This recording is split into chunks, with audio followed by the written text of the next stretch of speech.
கர்த்தருடைய பரிசுத்த நாமத்திற்கு ஸ்தோத்திரம். இன்றைய நாளின் தியானத்திற்கென்று தெரிந்து கொள்ளப்பட்ட வேத வசனம் பரிசுத்த யோவான் எழுதின நற்செய்தி நூல் 8ஆம் அதிகாரம் 12ஆம் வசனம். யோவான் 8:12. நான் உலகத்திற்கு ஒளியாய் இருக்கிறேன். என்னை பின்பற்றுகிறவன் இருளிலே நடவாமல் ஜீவ ஒளியை அடைந்திருப்பான். I am the light of the world. Whoever follows me will never walk in darkness, but will have the light of life. Amen. இன்றைய தியான வசனம் ஒரு ஆழமான அர்த்தமுள்ள வசனம். இந்த வார்த்தையை இயேசு ஆலயத்தில் பேசுகிறார். அந்த காலத்தில் கூடார பண்டிகை, தட் இஸ் ஃபீஸ்ட் ஆஃப் டேபர்னக்கிள்ஸ் நடந்து கொண்டிருந்தது. அந்த விழாவில் பெரிய விளக்குகள் ஏற்றப்பட்டன. அது இஸ்ரவேலரை வழிநடத்திய அக்கினி ஸ்தம்பத்தை, அதாவது பில்லர் ஆஃப் ஃபயரை நினைவு கூறப்பட்டது.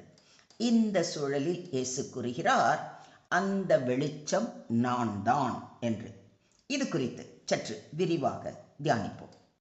பழைய ஏற்பாட்டில் தேவன் இஸ்ரவேல் ஜனங்களை அக்னி ஸ்தம்பத்தில் வழிநடத்தியது போல இப்போது மனிதர்களை வழிநடத்தும் உண்மையான ஒளி இயேசு. அவர்கள் இரவும் பகலும் வழி நடக்கக்கூடும்படிக்கு கர்த்தர் பகலில் அவர்களை வழிநடத்த மேகஸ்தம்பத்திலும், இரவில் அவர்களுக்கு வெளிச்சம் காட்ட அக்கினி ஸ்தம்பத்திலும் அவர்களுக்கு முன் சென்றார் என்பதை யாத்திராகமம் 13:21 வாசிக்கிறோம். இன்று நான் உலகத்திற்கு ஒளியாய் இருக்கிறேன் என்று கூறுகிறார். இது ஒரு சாதாரண ஓமை அல்ல, இது ஒரு தெய்வீக அறிவிப்பு. இதன் 3 பரிமாணங்களை முதலில் பார்ப்போம். 1, வெளிப்படுத்தும் ஒளி, ரிவீலிங் லைட்.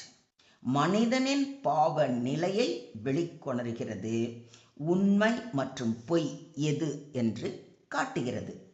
ஒளியானது உலகத்திலே வந்திருந்தும் மனுஷருடைய கிரியைகள் பொல்லாதவைகளாயிருக்கிறபடியினால் அவர்கள் ஒளியை பார்க்கிலும் இருளை விரும்புகிறதே அந்த ஆக்கினை தீர்ப்புக்கு காரணமாய் இருக்கிறது என்று யோவான் 3:19 வாசிக்கிறோம்.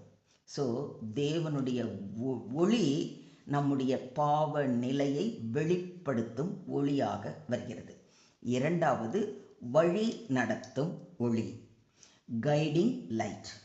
வாழ்க்கையில் சரியான பாதையை காட்டுகிறது. குழப்பத்தில் தெளிவு தருகிறது.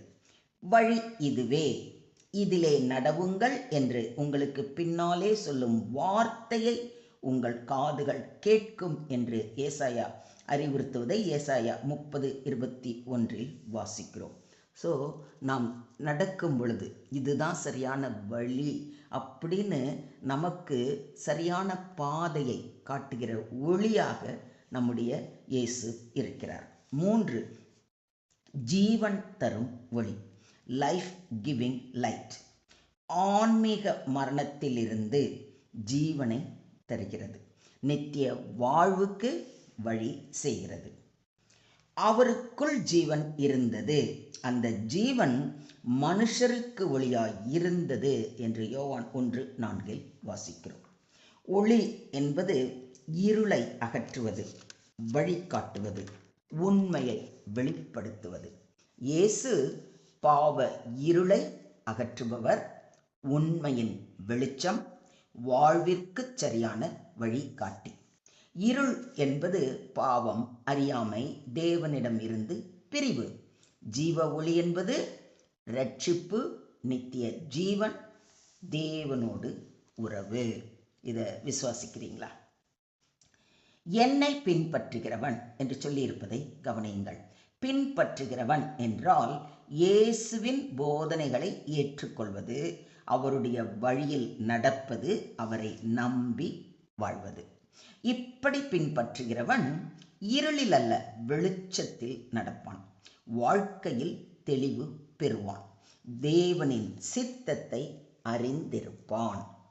பின்பற்றுதல் என்பது ஒரு முறை செயல் அல்ல, ஒரு தொடர்ந்த வாழ்க்கை முறை. இதில் அடங்குவது தினசரி விசுவாசம், கீழ்ப்படிதல், தியாகம், அவரைப் போல வாழ முயற்சி.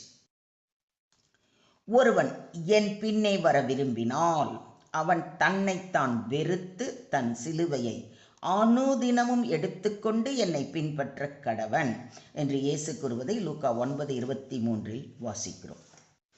இருளிலே நடவாமல் என்று சொல்லியிருப்பதை கவனியுங்கள். இருள் என்பது பாவம், தட் இஸ் சின், அறியாமை, இக்னரன்ஸ், ஆன்மீக குருட்டுத்தனம், தட் இஸ் ஸ்பிரிச்சுவல் பிளைண்ட்னஸ், நம்பிக்கையின்மை, ஹோப்லெஸ்னஸ். இயேசு இல்லாத வாழ்க்கை திசை தெரியாத இருள், பயமும் குழப்பமும் நிறைந்தது. ஆனால் இயேசுவை பின்பற்றுகிறவன் ஜீவ ஒளியை அடைந்திருப்பான் என்று உறுதி அளிக்கப்பட்டிருக்கிறது.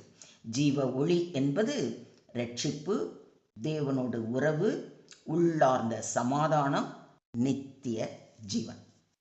இயேசுவை பின்பற்றுகிறவன் இருளில் அல்ல, வெளிச்சத்தில் நடப்பான், வாழ்க்கையில் தெளிவு பெறுவான், தேவனின் சித்தத்தை அறிந்திருப்பான். இதையும் விசுவாசிக்கிறீங்களா?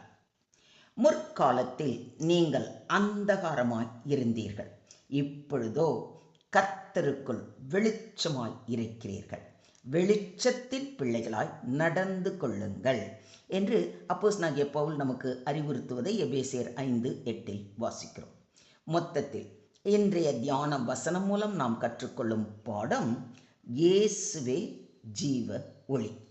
இந்த உலகம் பாவ இருளில் உள்ளது. மனிதன் வழி தவறிய நிலையில் இருக்கிறான். இயேசுவே உண்மையான ஒளி. அவர் மட்டுமே இருளை அகற்ற முடியும். அவர் உண்மையையும் ஜீவனையும் தருகிறார். ஒளியை பின்பற்றும் வாழ்க்கை என்பது விசுவாசம், கீழ்ப்படிதல், பரிசுத்தம் நிறைந்தது.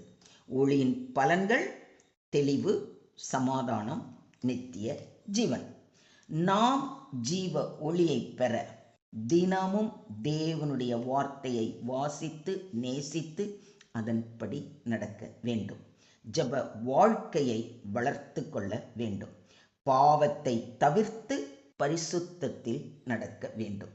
மற்றவர்களுக்கு ஒளியாக இருக்க முயற்சி செய்ய வேண்டும். செய்வோமா? Jesus declares that he is the light of the world, meaning he removes spiritual darkness, reveals truth and gives eternal life. Those who follow him will not live in sin and confusion, but will walk in clarity and salvation. Believers are also called to reflect his light in their lives. Do you believe this? ஸ்தோத்திரம் ஆண்டவரே, ஸ்தோத்திரம் கர்த்தாவே, ஸ்தோத்திரம் ஸ்தோத்திரம் ஸ்தோத்திரம். பரலோக தந்தையே, இருளில் இருந்த எங்களை உமது அன்பினால் அழைத்து ஒளிக்குள் கொண்டு வந்ததற்காக கொடான கொடி நன்றிகளை ஏறெடுக்கிறோம் அப்பா. இயேசுவே, நீரே எங்கள் ஜீவ ஒளி.